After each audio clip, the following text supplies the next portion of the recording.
YouTube Network. Appreciate you hanging with us on this Tuesday. All right, let's bring up our next guest. You can follow him on Twitter or X at Jeff_McLane. Of course, he is the Eagles reporter for the Philadelphia Inquirer and does an excellent podcast called Uncovering the Birds. Jeff, welcome to the show. How are you? Hey, guys. How are you? Hey, we're good, but we're doing well. Thank you. I appreciate it. I want to start with the injuries here, Jeff. I sound like Andy Reid, but I do. They are, especially to spots where they were already a little bit thin. Avonte Maddox, the Kobe Dean, et cetera. I know they worked out William Jackson III here as a corner. What do you see them doing here, Jeff? Is this just hopefully guys can step up, or do you see Howie maybe making a bigger move rather than just a guy on the street, a trade? How do you see them addressing that? Yeah, well, we know Howie. He's never afraid to make a move when he needs to. So I would never rule that out as it relates to the slot cornerback position. Now, they have Mario Goodrich as the kind of guy behind him, and he stepped in for Avonte when he went down on Thursday against the Vikings. But they also have this James Bradbury option. He practiced inside a little bit. I wouldn't say a lot during training camp. And it was kind of in more like I felt like that quasi linebacker role that the slot sometimes can play in certain packages. But certainly he can play inside and has those cornerback type skills. But that would force Josh Jobe then to be the starter on the outside. Is that what you want? Does that hurt you in that regard? I thought Jobe was up and down. He had some good moments and he had some bad moments. To be expected first time making a start in the NFL. But yeah, I wouldn't rule them out making bringing someone else in maybe at that spot. Goodrich struggled, but that was a tough spot for him to have to jump in there. And, safety is another one with Reed Blankenship out. I think, they're not expecting him to be out for a long period. Avonte obviously is done for could be the entire season. Reed, they should get it back at some point. So I don't think they're going to quite make a move at safety yet. Hey, Jeff, give me your perspective on what we have seen from the inconsistency so far with Jalen in the passing game. First game, you can say, okay, they didn't play in the preseason, a little rust, but it carried over 4 days later in week number 2. Is there a cause for concern, or should we pump the brakes until further notice? Yeah, I would pump it a little bit just because it's 2 games, and Jalen has at this point, last year, a large sample of him being successful. That being said, it is what it is. The first 2 weeks he was not great. Was he bad? No. Mm-hmm. He had a really bad interception on Thursday night, and he had a really bad fumble in that first game. But he still completed a high number of passes, and this was, again, actually in both games, and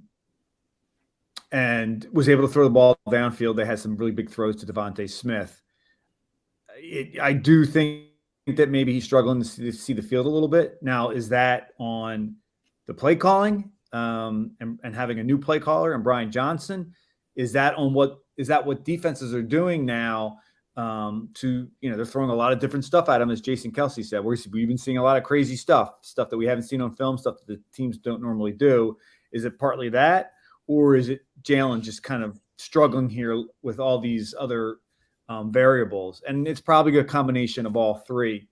I thought realistically there was a chance that he was going to have a little bit of a regression. And that is bound to happen when teams are they spend all off season looking at this offense, trying to find ways to take away that +1 factor, I think, in the run game. Because if you take that away, then that closes things up down the field. And while I think Jalen has got much better as a passer, is he still at that level where you can just kind of let him rip it whenever he wants to rip it? No, he's only 25 years old. So I caution about getting too overly concerned about what we've seen in the first 2 games. That being said, it is what it is, and you have to acknowledge it. Mm. Jeff, this may fall under that same category of all the above, but 7 sacks allowed. Is that would it be the same thing that applies to Jalen's maybe up and down start, or is the line, at least in pass blocking, certainly not run blocking, they went crazy last week, but not playing at the level they maybe need to play at? I thought the first game was more on the offensive line in terms of the pressure. I thought the second game was more on Jalen in terms of the pressure. So it's both. That being said, it's important to note, and I got to drill this into my head all the time when I'm watching a football game, not only live, but then watching on film. There's 11 different responsibilities out there. So very rarely is it all on one person. And Nick even brought that up himself when asked about the sacks. He's like, well, one of them was because the receiver was running across or didn't run the right route, or didn't run the route the way we wanted him to run the route. He was the read. Jalen couldn't throw it there. Then all of a sudden all hell broke loose, and he had to take the sack.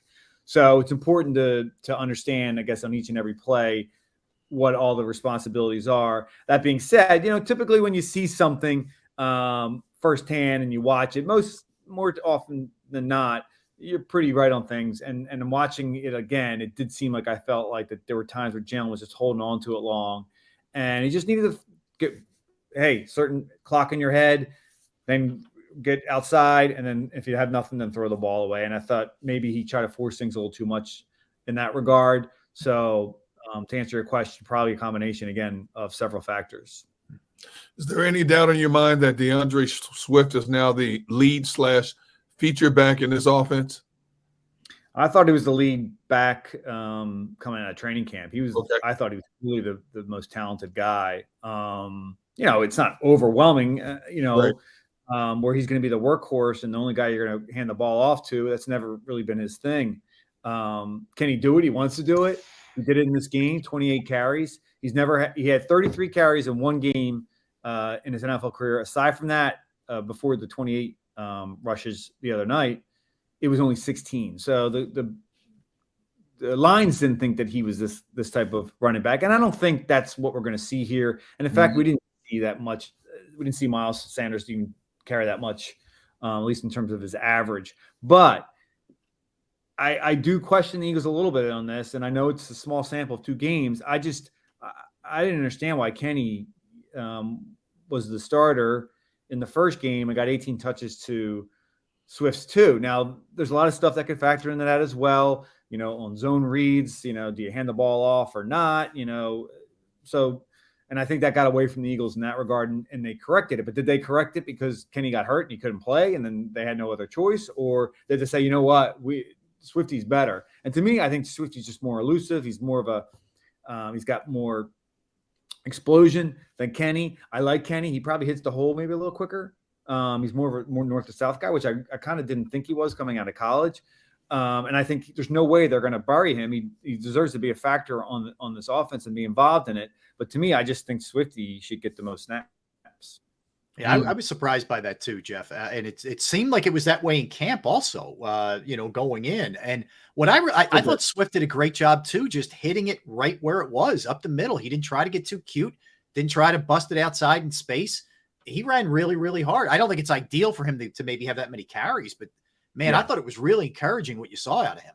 And he got yards after contact. It wasn't like he was falling forward, and for a guy, he's not huge, but he's got that low center of gravity, and he's pretty thick, So I think he can do that. But do you want to do that with him when you're a team that's obviously got high aspirations, right? Do you want preserve him a little bit as we go along here? I don't think that was the factor that was factoring in their thinking in the first game. I think it just kind of got out of their hands. But they were clearly favoring Kenny, and I defer to them. They know way more than I do. They're with these guys all the time. But there are times when they kind of can't see the forest from the trees on certain guys. It's happened before. We know it's happened before. I can name a bunch of instances right off the bat. Remember, they're playing Alshon Jeffrey. Yep. They kept playing Alshon. What are you playing Alshon? He's done. So it can happen with these teams before. Or it takes them too long to get out of it because they're just so tied to these guys, or for whatever the reason. So let's see how this plays out. Hey Jeff, staying with the running backs, this Rashad Penny situation is a little bit perplexing. They deactivate him for the first game, and the only reason he gets in the last game is because Swift taps out because he needs a breather. I thought he would be more, and there's still a lot of games to be played, but I thought he would be more of a prominent role in this offense. And are you seeing the same thing? Yeah, I was a little surprised. I wasn't surprised he wasn't active because they're not going to carry 4 running backs on game day, and Boston Scott returns kicks. And it wasn't like they gave this guy a lot of money. I mean, his contract was hardly guaranteed. Now you look at his production in his career, like, God, how can this guy averaged over 5 yards a carry? We've seen him be able to be a really dynamic running back when he's healthy, especially after contact. He's a big guy. He's another one that falls forward a lot of times or gets those extra yards. And I thought he looked good in camp. He didn't really blow my doors off. And he's also a guy that really doesn't have much. He's not really great out of the backfield catching the ball. So can you trust him on third down? So, to me, it's just like, where does he fall in? And then now does he become a luxury? And I guess they're viewing him as a luxury. And, I guess they just rolled with the hot hand, and understandably so, with Swift. I think he also left because Boston Scott had left with a head injury too. Mm-hmm. I think it was a combination of the head tapping out, and then he got hurt, and then they went with him. And then I think he had as we saw, he had a bad holding penalty that took away the touchdown to AJ Brown. So he's not really a third down option. But if Kenny's out again, he'll be up, and who knows, at that position, you can always have injuries. Jeff, would you agree with Nick Sirianni's assessment that the AJ Brown thing on the sideline was a 2 out of 10? That it was just a big nothing burger? Where does it fall for you? I don't think it's a nothing burger, but I do agree with a 2 out of 10. And I rewatched it, and I thought Nick made it worse by getting involved. I mean, like you're the head coach. Just let the position coach handle it. Let those guys figure it out. I just didn't think it was necessary for him to get involved. Of course, he said he didn't get involved afterwards, and then he got caught out on it. Yeah. And we know what happened there. Yeah. So he just they made it worse than it really needed to be by, playing kind of, who's the old guy from Hogan's Hero? I see nothing, Schultz, the old Schultz. Yeah. Deny everything, which is kind of what I did for the first 18 years of my life. Try 22 first. 22. Probably 50 years of my life. Yeah, exactly. But I've gotten to know AJ a little bit, and his family. I went down to you guys, you went to Mississippi. That's why I think you're a good person to talk to about this. Yeah. Look, so it's not like he doesn't have. He's not a diva, but it's not that he doesn't have this fierce competitiveness in him, and that he's not going to let it be known that I'm open, I want the ball, sort of thing. And I think that's what happened there. Plus, you have to also factor in the dynamic that exists between Jalen and AJ.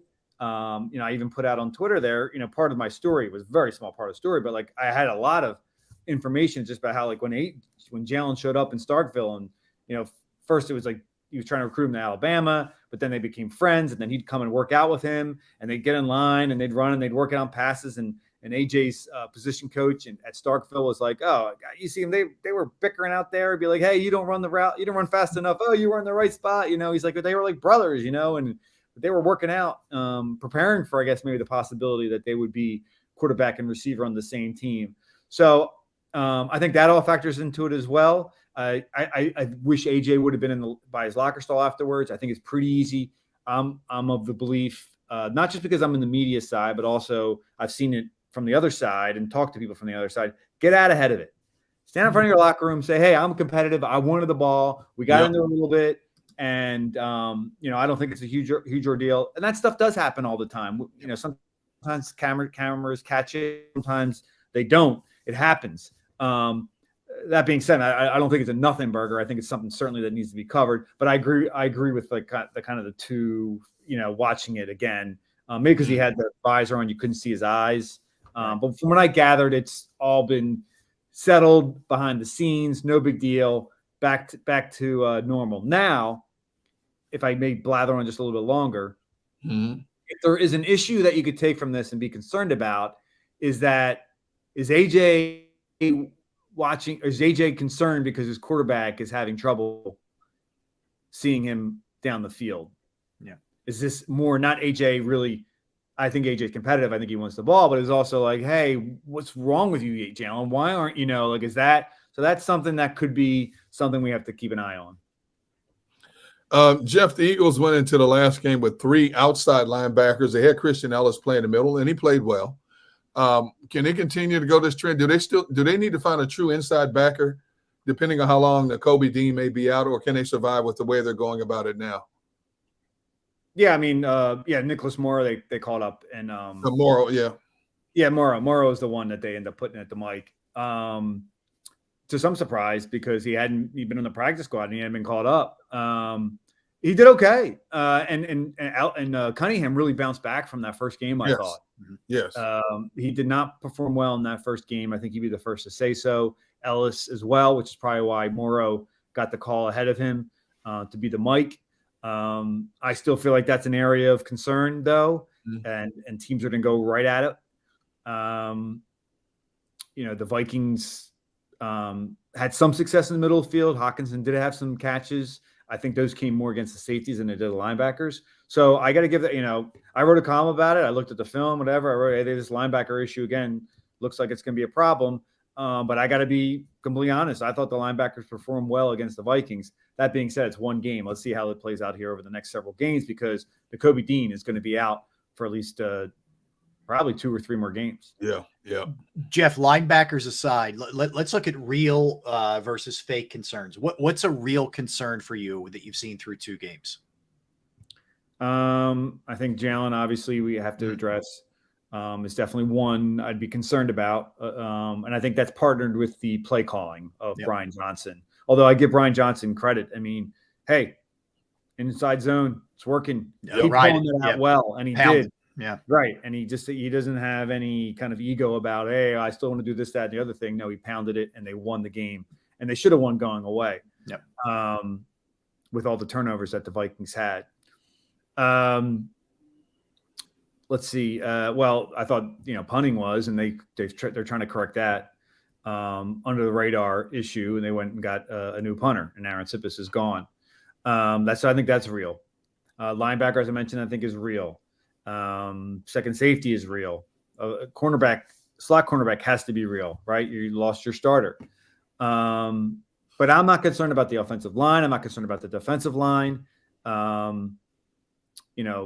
think they have enough running backs, the wide receivers, this whole AJ thing. I'm not concerned about that. Dallas Goedert, don't worry. He's going to get his catches. Sean Desai, I don't think I'm as concerned as maybe some people. I've liked some of the stuff I've seen him doing. And I think that the fact that, they weren't able to kind of put that team away, first of all, give credit to the Vikings, and Justin Jefferson is the best receiver in the NFL, or 1 or 3 of them. There's like maybe 2 other guys maybe you put in that conversation. He's a tough guy to cover. I mean, let's just be truthful here. But he was decimated in the secondary. I mean, then when you lost Maddox, all of a sudden you had only 3 starters that were healthy at that point, 3 of the 6 that you really kind of rely on. Yep. Or maybe even 2 of 6. So anyway, I think he had a scramble there. So look, I mean, we got to see how this plays out over a long course when it goes to decide. But that's kind of where I sit. Jeff, we look at the back end, and we don't know the status yet of Bradbury. Now, these head injuries and concussion protocols are so crazy. A lot of times we see these guys come back from one game to the next. Sometimes they're extended a little bit longer. Number one, do you have any insight as we sit here today in terms of where Bradbury might be in the concussion protocol? And number 2, who do you bring up? Who do you feel more comfortable with the young kids to fill some of the voids? Keely Ringo, Eli Ricks, so on and so forth. Yeah. So Bradbury, I guess the injury report will probably say where he is in terms of, the concussion protocol. That's the one I'm not really, I got a better sense of maybe the guys who had the rib injuries than him. Okay. Now Nick says that he can't talk about it because he's in a protocol, which is not true. He can talk up as much as he wants about. Yeah, your coach is something else, man. James Bradbury, where he is in the protocol. In fact, Andy Reid used to give us they're at. Now I'm sure the league maybe has told them, hey, don't talk as much about concussions or whatever. But I just want to be very clear about that. There's nothing legally that's preventing him from talking about James Bradbury. He just doesn't want to talk about it. And hey, you know what? I completely understand. So it's my job to find out behind the scenes what's going on.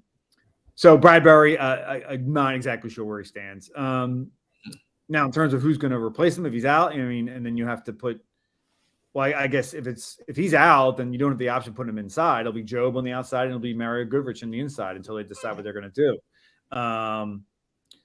In terms of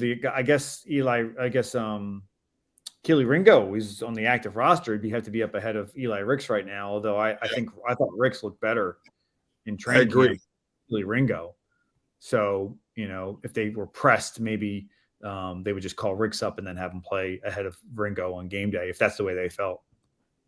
Jeff, how much have you had a chance to see the Cowboys, maybe the rest of the division? You're talking about 3 teams 2-0, including Washington, Giants 1-1, Giants with some injury issues. They play Thursday night. But how have those teams, what stood out to you? Have they been kind of what you thought they were going to be? Who's been better? Where do you fall with those squads? Yeah, snippets of all 3 teams, probably the Cowboys the most, especially this past game. Really good. Clearly, the Jets aren't that good of offense. The Giants aren't that good of an offense. So maybe inflated a little bit, what everyone's saying about them right now. But clearly, up front, they have as good as any defensive line. And Micah Parsons is probably one of the best defensive players, if not the best defensive player in the NFL right now. So that's a concern. They were a good team last year, right? Yep. They got pretty close to beating the 49ers. They would have played the Eagles in the NFC Championship. So they're in the conversation. But it's a long season. Let's see how it plays out. But, yeah, I think we always thought that they're going to be in the conversation in terms of Eagles-Cowboys. I think the Eagles have the edge in terms of the coaching. But they have a great defensive coordinator in Dan Quinn. And maybe, McCarthy calling the plays, maybe that helps him out. I don't know. The Giants – I was getting texts from people being like, God, this team is horrible, blah, blah, blah. 67-0 to start the season. Yeah. And all of a sudden they turned around and win. And I was, I picked them to go to be like the 3rd wild card team. So how dumb do I look? But maybe not as dumb because they won the game. Yeah, it's early. Because I thought, well, there's got to be a team that was kind of on the upswing last year that's going to make it, that maybe, and people were talking them up a little bit. I wasn't really completely like talking them up in terms of like, hey, they could do something. Yeah. And I just did I'm not sold on Daniel Jones. Yep. I think they went out and got him guys to help them, but like, I don't know, some of those guys just don't really kind of pop to me. Paris Campbell, and then you got Darren Waller. Good players, but are they on the upswing as opposed to being on the downswing? And Saquon Barkley at this point, and he's been banged up. Good player, love him, but as a former Penn Stater, but so that, and then the Commanders are 2-0. It's smoke and mirrors. That's unbelievable. Yeah, I guess some of that has to do with the opponents that they played. Cardinals and that Denver game was weird. They went on a 32-3 run. In that game. I know. I guess Eric Bieniemy deserves some credit. He does. They have players. that defensive line, that Montez, is it Sweat? Yeah, it's awesome. So it's not like they're like bottom feeders in the NFC, but to have only 1 loss out of the whole entire NFC East, that's pretty. That's pretty impressive. It's a team that had 3 playoff teams last year too. Yeah. Hey, Jeff, across the league, the first 2 weeks, we've seen a lot of sloppy football in the NFL, which is to be expected. But let's stay in the NFC in particular. And we always stack them like Eagles, Niners, Cowboys, Niners. Is there another team in the NFC that you're keeping a close eye on, and why? Well, it's got to be the 49ers. No, I'm saying outside. I'm sorry. I missed that. I'm sorry. 3, outside of the Eagles, Cowboys, and Niners, is there another team you're keeping an eye on? I still feel like there's a significant drop-off to the next team. Okay. I guess the Saints are 2-0. Yeah. Everyone, but that division has done better than people thought they would do. Seahawks had a win after our first week loss. Yep. Are you buying any of Tampa, Jeff? The next opponent here? Tampa's 2-0, right? Yeah. Well, I like Todd Bowles. I think he's a smart guy. He's obviously one of the better defensive minds in the league. That'll be a test for the Eagles. We saw what he did to Jalen Hurts in the playoff game a couple years ago. So can he kind of replicate that again? He doesn't have the same type of talent, I guess, on that side that he previously has had, but certainly still has players on defense. No, I think what we're going to see, I mean, like the fact that the Eagles have played, I wouldn't say played poorly, but played as below their standard that we saw last year and still be 2-0 is pretty amazing. But they just have superior talent than most teams, right? And that's going to save the day a lot of times when the coaching or the play calling isn't up to snuff. And then, like you said, it's early in the season. There's going to be mistakes. The Eagles last year in the first couple of games, that game against the Lions, there were tons of mistakes in that game.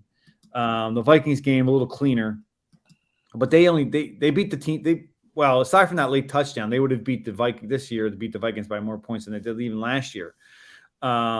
So, and I always, you got to put these things in the proper context too, because everyone's like, oh, in Philadelphia, it's like the end of the world. It's the end of the world. They're 2-0. Yeah, but look at the rest of the league and the teams and how they performed, and look at some of the better teams. The fact that the Bengals are 0-2, right? Who saw that coming? The Chargers are 0-2. Two of the best quarterbacks, 0-2. Denver with all their hype, Jeff, 0-2. Right, 0-2. So, but we've seen this rodeo before, teams jumping out to 2-0 starts and then reality catching up to them. Yep. All right, Jeff, listen, man, thank you. I appreciate it. Always appreciate your time. And again, check out Jeff's work at Jeff_McLane on X or Twitter, Inquirer.com. And he's got the great podcast. I tell everybody to listen, Uncovering the Birds. Always very interesting subject matter on that. Jeff, appreciate it, man. Thanks, good guys. talking. Always enjoy it. Thank you. Thank you, brother. Appreciate it. All right. That is Jeff McLane, kind enough to hop on for a couple minutes there. All right, Derek, we'll come back. Got some more NFL stuff I want to throw your way. Also some college football related stuff to that crazy Colorado game, which things getting weird after that one, which I'll tell you about when we come back. Some numbers for you as well. Birthdays, movies, the whole nine. You don't want to miss any of it. Don't go anywhere. That's Derek Gunn. I'm Rob Ellis. We are